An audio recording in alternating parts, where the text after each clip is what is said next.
Hey everyone, welcome back to the deep dive. We're all about getting to the heart of things, cutting through the noise and finding those nuggets of wisdom that can actually make a difference. And that's exactly what we're doing today. This deep dive is all about personal growth. We've been digging into a whole range of sources, a bunch of really interesting YouTube discussions, actually, to explore how we can level up in different areas of our lives. Yeah, we're talking habits, learning, skills, even memory. It's a pretty amazing mix of insights, and we're excited to share them with you. So, to kick things off, let's talk about habits. They really form the foundation of who we are and how we operate on a daily basis. Habits, habits, habits. It seems like everyone's talking about them these days. And for good reason. They have such a powerful impact on our lives. One of the most popular frameworks out there, which we saw mentioned a lot in the videos we watched, is Atomic Habits by James Clear. Oh, I've heard of that one.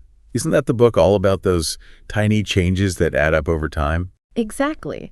The central idea is that small, consistent improvements, even those that seem insignificant on their own, can lead to remarkable results over the long term. And what's really interesting is that Clear's own personal story really highlights this concept. Oh, right. He had that pretty serious accident, didn't he? Yeah, he was hit in the face with a baseball bat when he was younger. It was a pretty traumatic experience that left him with some serious injuries. Wow, that's awful. It was. But what's remarkable is that he was able to make a pretty incredible recovery. And he attributes a lot of his success, not just in recovering from the accident, but also in his later achievements like making the All-American academic team in college baseball, to this focus on making tiny, incremental improvements. So he couldn't make those big leaps forward all at once, but he found power in those small, consistent actions. Precisely. And that's the essence of Atomic Habits. It's about focusing on those 1% improvements that over time, compound into significant progress. It's like that saying, Rome wasn't built in a day. Exactly. Now, one of the key takeaways from Atomic Habits is this idea of the habit loop, which Clear breaks down into 4 stages: cue, craving, response, and reward. Okay, so I've heard of this habit loop thing, but to be honest, I'm still a little fuzzy on how it actually works. Can you break it down for me, like, in plain English? Sure. Think of it like a domino effect. First, you have the cue. This is the trigger that sets the whole process in motion. It could be a specific time of day, a location, a certain emotion you're feeling, or even just seeing a particular object. Okay, so I always crave a cup of coffee when I sit down at my desk in the morning. So my desk is the cue. Exactly. The desk is the cue that triggers the next stage, which is the craving.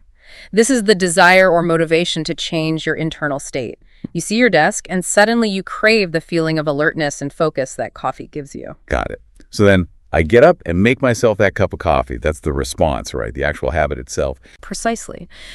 And finally, we have the reward. This is the positive feeling or outcome you experience after performing the habit. In your case, it's that feeling of energy and focus you get after drinking your coffee. And that reward is what reinforces the entire habit loop, making it more likely that you'll repeat the same behavior the next time you encounter the cue. I see. So it's like a cycle that keeps repeating itself.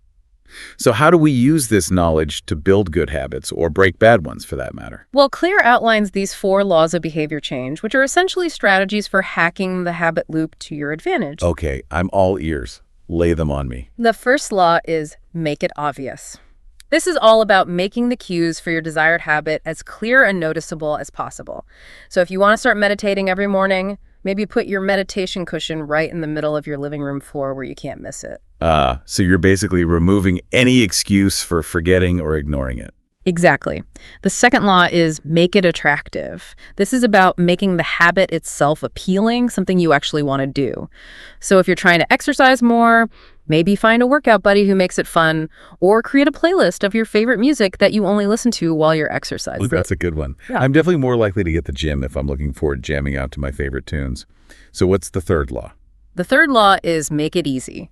This is about reducing the friction or effort required to perform the habit. So if you want to drink more water throughout the day, maybe buy a nice reusable water bottle that you keep filled and within reach at all times. Or if you want to read more, keep a book on your bedside table so it's the first thing you see when you wake up.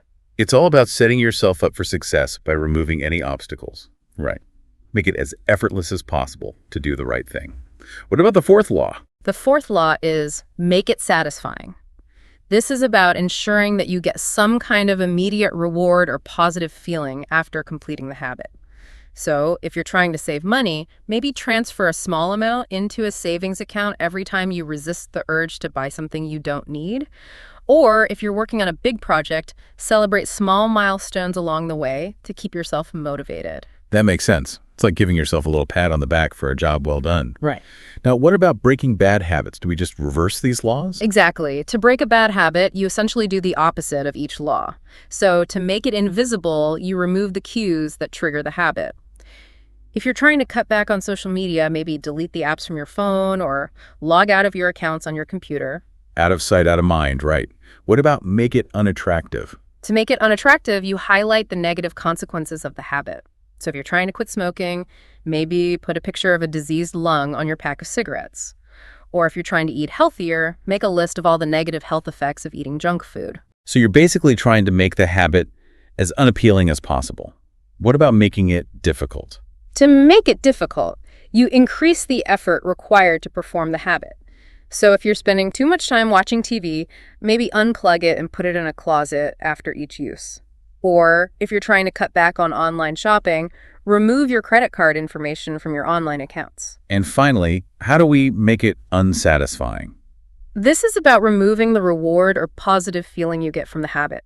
So if you're trying to stop biting your nails, maybe paint them with a bitter-tasting nail polish. Or if you're trying to cut back on sugar, make a rule that you can't have any dessert until you've eaten a healthy meal. So it's all about hacking the habit loop, both for building good habits and breaking bad ones. I like it. Now, one of the sources we watched also mentioned the importance of habit tracking.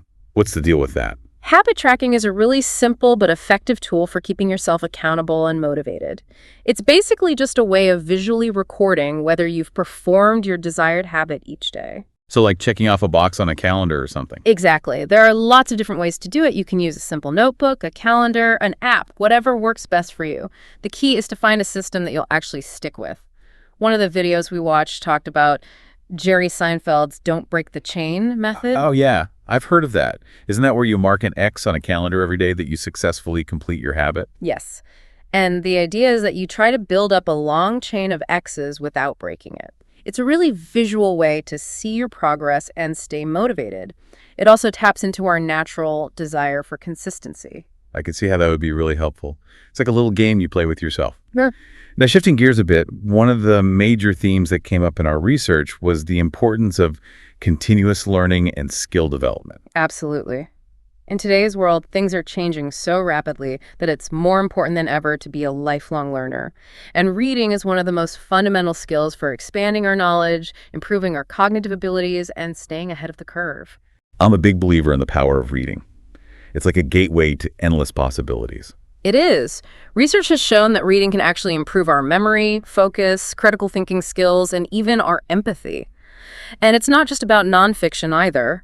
Reading fiction can help us understand different perspectives, cultures, and ways of life. I love getting lost in a good novel. It's like taking a mini vacation for your mind. But it's also true that we need to be able to apply what we learn in practical ways. And that's where skill development comes in. Exactly. Whether it's learning a new language, a technical skill, or even a creative pursuit like playing an instrument or painting, acquiring new skills is essential for staying adaptable, confident, and valuable in the job market. It also helps us develop a growth mindset, which is the belief that our abilities are not fixed, but can be improved through effort and learning. It's like the more we learn, the more we realize how much more there is to learn, and that keeps us curious and engaged. Now, speaking of learning, one of the sources we watched introduced this really interesting framework called UNESCO's 4 Pillars of Education. Yes, the 4 pillars provide a more holistic view of what it means to be truly educated, going beyond just academic knowledge and skills.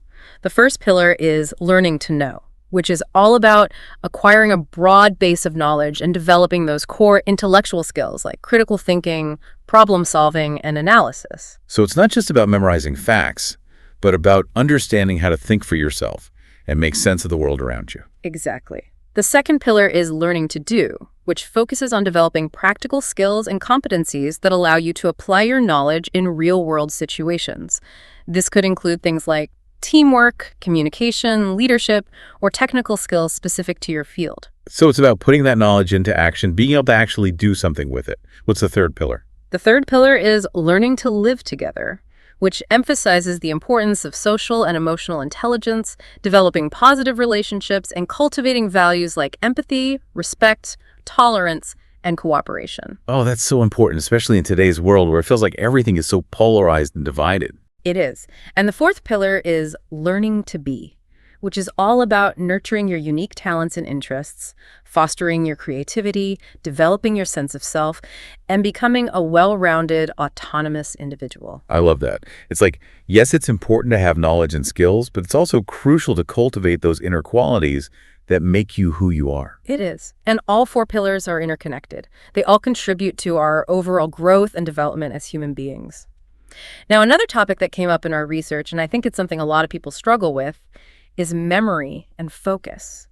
Oh, tell me about it. I feel like I'm constantly forgetting things and getting distracted. Well, there were some really interesting insights in the videos we watched about how to improve our cognitive abilities. One of the key concepts is neuroplasticity, which is the idea that our brains are constantly changing and adapting based on our experiences. So it's like our brains are not set in stone, but can actually be molded and shaped. Exactly. And one of the best ways to improve our memory and focus is through repetition and practice. The more we use our brains, the stronger those neural connections become. It's like exercising a muscle. Right. Use it or lose Yeah, it. exactly. Now, the videos also talked about the importance of simplifying information to make it easier to remember, which ties into the concept of cognitive load. Our working memory has a limited capacity, so if we try to cram too much information in at once, it's going to be harder to retain it. So it's like trying to stuff too many clothes into a suitcase. It just won't all fit. Exactly. Now, one simple but effective technique for improving focus, especially when we're spending a lot of time on screens, is the 20-20-20 rule. Oh, I've heard of that. Isn't that where you look away from your screen every 20 minutes and focus on something 20 feet away for 20 seconds? Exactly. It gives your eyes a break and helps prevent eye strain, which can lead to headaches and fatigue. And one surprising tip I came across was about writing posture. Apparently, positioning your notepad at a slight slant while writing can actually improve your handwriting. Huh, who knew? Now, when it comes to memory, it's helpful to understand the distinction between short-term and long-term memory. Short-term memory is like a temporary holding area for information you're actively working with, while long-term memory is like a vast library where you store information for the long haul. Right. And the key to moving information from short-term to long-term memory is through techniques like repetition, association, and elaboration. Mnemonic devices like acronyms or creating vivid mental images can also be really helpful. Those are great tips. Now, the final topic that came up in our research was about overcoming challenges and building confidence. Yes, one of the videos shared a personal anecdote about experiencing stage fright during a speech competition. And the key takeaway was that true confidence comes not from seeking external validation, but from focusing on your own effort and preparation. That's so true. It's easy to get caught up in wanting to impress others, but ultimately, the only person you need to impress is yourself. Exactly. And one simple but powerful technique for overcoming performance anxiety is to practice in the actual environment where you'll be performing. So if you have a big presentation coming up, visit the room beforehand and rehearse your speech there. That's a great tip.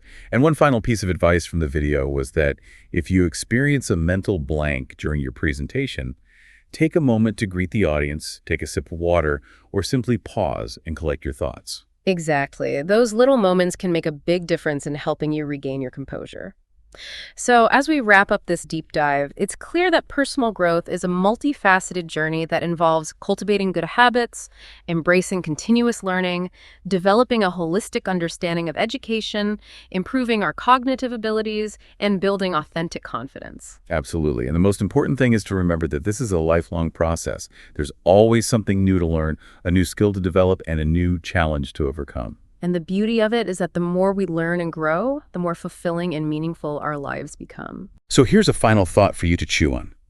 Think about those 4 laws of behavior change we talked about earlier. Make it obvious, attractive, easy, and satisfying. Now consider how you might apply those principles not just to your individual habits, but to bigger goals and aspirations in your life. Could you make the path towards achieving your dreams more obvious, more appealing, easier to start, and more rewarding to pursue? And even think about how you might use these ideas to create positive change in your community or the wider world. It's amazing how such simple principles can have such a profound impact. Thanks for joining us on this deep dive, everyone. We'll see you next time.